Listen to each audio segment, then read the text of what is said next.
നമ്മുടെ കുടലിൽ സൂക്ഷ്മാണുക്കളുടെ ഒരു ലോകം തന്നെയുണ്ട്. പലതരത്തിലുള്ള സൂക്ഷ്മാണുക്കൾ ചേർന്നതാണ് നമ്മുടെ കുടലിൻ്റെ അകം. ആ സൂക്ഷ്മാണുക്കൾക്ക് നമ്മുടെ പല ശരീരധർമ്മങ്ങളിലും പ്രാധാന്യമുള്ള കാര്യങ്ങൾ നിർവഹിക്കാനുണ്ടെന്ന് നമുക്ക് ഇപ്പോഴറിയാം. എന്നാൽ ഇപ്പോൾ ഈ സൂക്ഷ്മാണുക്കളെ ചികിത്സയിലും ഉപയോഗിക്കാം എന്ന് ചില പരീക്ഷണങ്ങൾ തെളിയിക്കുന്നുണ്ട്.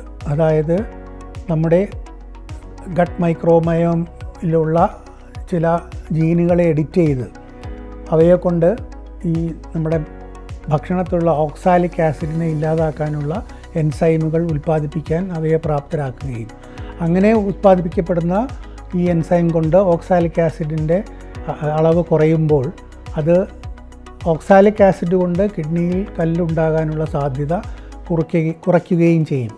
അപ്പോൾ ആധുനിക ജീൻ എഡിറ്റിംഗ് സാങ്കേതിക വിദ്യ കൊണ്ട് നമ്മുടെ രോഗചികിത്സയിൽ ഉണ്ടാകാവുന്ന ഒരു വലിയ കാൽവെപ്പാണ് ഇത്. ഇപ്പോഴും പരീക്ഷണാവസ്ഥയിലാണെങ്കിലും ഇത് ഭാവിയിലേക്ക് വലിയ പ്രതീക്ഷ നൽകുന്നുണ്ട്.